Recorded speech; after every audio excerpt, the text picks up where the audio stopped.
Good morning, Ben Cohn from benkphysics.com. Hope you're doing well today. Okay, so how long will it take for 500? I'll say dollars, $500. That sounds reasonable.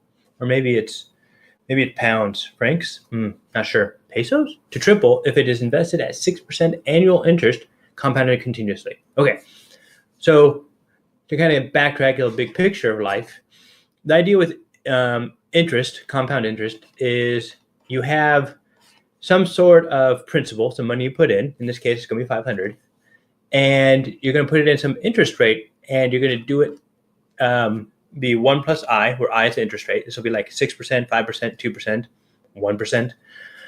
And then it'll be compounded for a certain amount of time, T.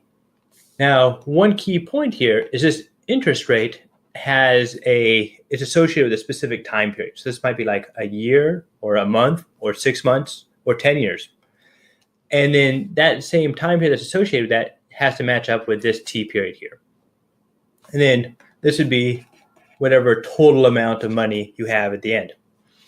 So to look at this kind of visually, let's say you start with some amount of value P here, and then it's going to grow every year. And we say this is every like maybe 1 year, 2 years, 3 years, 4 years. And then that'd be based on your annual rate. Well, the smaller the period you make, the quicker it compounds. So if you have like a 6% interest rate that's annual, it would actually increase faster if you're doing 6-month adjusted interest rate. What I mean is, if instead of calculating it every year, you calculate it every 6 months instead, you might get something like let's say kind of like that. So you could compound it, and this is just being drawn. You would get different values, and it'd actually be more if you compounded it every 6 months. If every 6 months you actually compounded it and calculated this, then it'd be different, because you would, in 1 year, you would compound 6 months twice as opposed to just doing it every year. Long story short, you can keep getting smaller and smaller. You can do it monthly, daily, hourly, minutely, and you would get eventually a continuous compounding. Continuous compounding, it uses kind of the same formula, but you have to take the limit as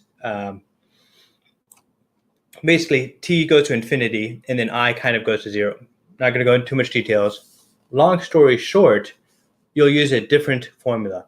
It'll be something along the lines of A equals PE to the RT, where R is your rate, and it's basically the same as I. The way I remember this formula is it's a very pertinent formula to use. It's very apropos, very applicable. So PERT, P-E-R-T, is the formula to use. So if we plug in our values here, we have 500, which will be the principal, which you start with. You want to triple, so that'll be up to 1,500. So we have 500, 1,500. E, our rate, you said, is 6%. So I'm going to write that as 0.06. The percent, you can convert percent to decimal by just moving the decimal place over twice. So this would be 0.06. 6%, 0.06, same thing.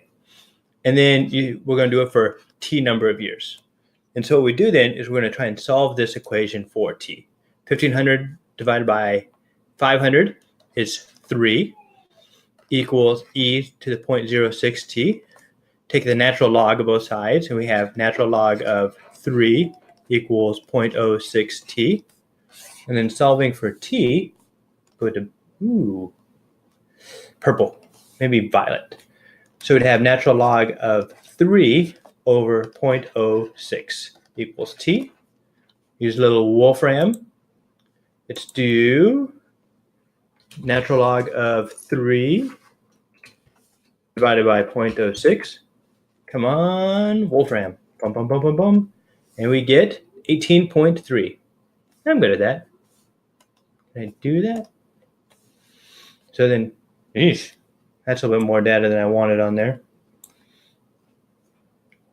There we go. So t in this case would be 18.3 years. And that's how you would solve this problem. So backtrack, if you're doing continuously compounded, so if it's discrete blocks, then you're going to use a formula that looks kind of like this. If it's continuously compounded, you're going to use your pertinent equation. PERT, total money right here, is your principal you started with, and then e to the RT, where R is the rate, the interest rate.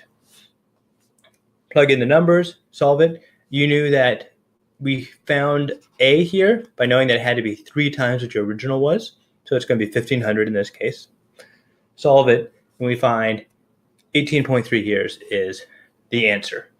Hope that helps. Good luck.